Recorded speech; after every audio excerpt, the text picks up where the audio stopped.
Actes des Apôtres, chapitre 2. Le jour de la Pentecôte, ils étaient tous ensemble dans le même lieu. Tout à coup, il vint du ciel un bruit comme celui d'un vent impétueux, et il remplit toute la maison où ils étaient assis. Des langues, semblables à des langues de feu, leur apparurent, séparées les unes des autres, et se posèrent sur chacun d'eux. Et ils furent tous remplis du Saint-Esprit, et se mirent à parler en d'autres langues, selon que l'Esprit leur donnait de s'exprimer. Or, il y avait en ces jours à Jérusalem des Juifs, hommes pieux, de toutes les nations qui sont sous le ciel. Au bruit qui eut lieu, la multitude accourut, et elle fut confondue parce que chacun les entendait parler dans sa propre langue. Ils étaient tous dans l'étonnement et la surprise, et ils se disaient les uns aux autres, « Voici ces gens qui parlent, ne sont-ils pas tous galiléens? Et comment les entendons-nous dans notre propre langue, à chacun dans notre langue maternelle? Parthès, Médès, Élamites, ceux qui habitent la Mésopotamie, la Judée, la Cappadoce, le Pont, l'Asie, la Phrygie, la Pamphylie, l'Égypte, le territoire de la Libye voisine, de Cyrène, et ceux qui sont venus de Rome, juifs et prosélytes, crétois et arabes, comment les entendons-nous parler dans nos langues des merveilles de Dieu? Ils étaient tous dans l'étonnement, et, ne sachant que penser, ils se disaient les uns aux autres, « Que veut dire ceci ?» Mais d'autres se moquaient et disaient, « Oh, ils sont pleins de vin doux. » Alors Pierre, se présentant avec les 11, éleva la voix, et leur parla en ces termes. « Hommes juifs, et vous tous qui séjournez à Jérusalem, sachez ceci, et prêtez l'oreille à mes paroles. Ces gens ne sont pas ivres, comme vous le supposez, car c'est la 3e heure du jour. Mais c'est ici ce qui a été dit par le prophète Joël. Dans les derniers jours, dit Dieu, je répandrai de mon esprit sur toute chair. Vos fils et vos filles prophétiseront. Vos jeunes gens auront des visions, et vos vieillards auront des songes. Oui, sur mes serviteurs et sur mes servantes, dans ces jours-là, je répandrai de mon esprit, et ils prophétiseront.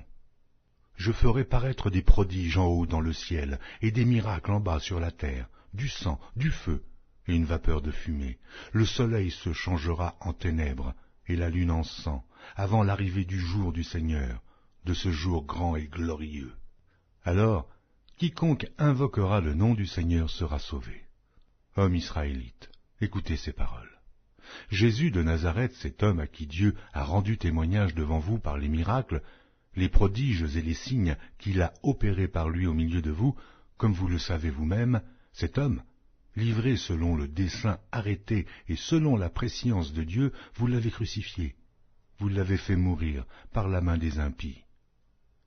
Dieu l'a ressuscité, en le délivrant des liens de la mort, parce qu'il n'était pas possible qu'il fût retenu par elle.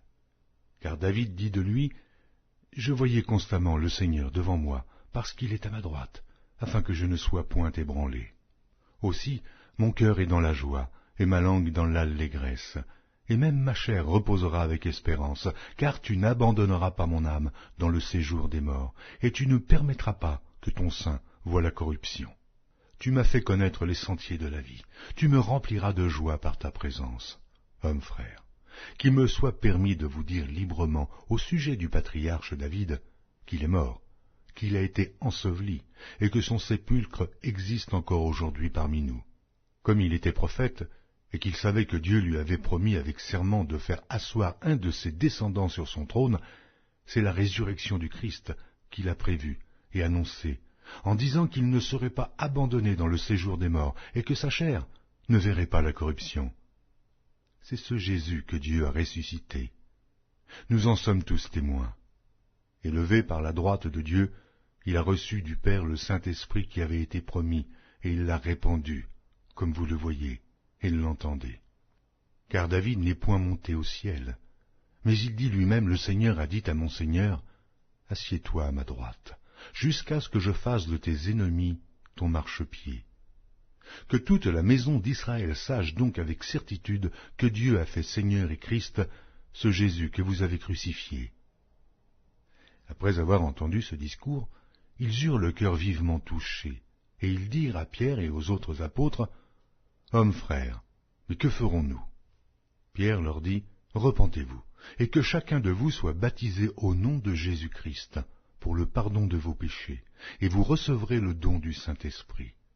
Car la promesse est pour vous, pour vos enfants, et pour tous ceux qui sont au loin, au non si grand nombre que le Seigneur notre Dieu les appellera. » Et, par plusieurs autres paroles, il les conjurait et les exhortait, disant, « Sauvez-vous de cette génération perverse. » Ceux qui acceptèrent sa parole furent baptisés, et, en ce jour-là, le nombre des disciples s'augmenta d'environ 3000 âmes. Ils persévéraient dans l'enseignement des apôtres, dans la communion fraternelle, dans la fraction du pain et dans les prières. La crainte s'empara de chacun, et il se faisait beaucoup de prodiges et de miracles par les apôtres. Tous ceux qui croyaient étaient dans le même lieu, et ils avaient tout en commun. Ils vendaient leurs propriétés et leurs biens, et ils en partageaient le produit entre tous, selon les besoins de chacun. Ils étaient chaque jour tous ensemble, assidus au temple, ils rompaient le pain dans les maisons, et prenaient leur nourriture avec joie et simplicité de cœur, louant Dieu et trouvant grâce auprès de tout le peuple. Et le Seigneur ajoutait chaque jour à l'Église ceux qui étaient sauvés.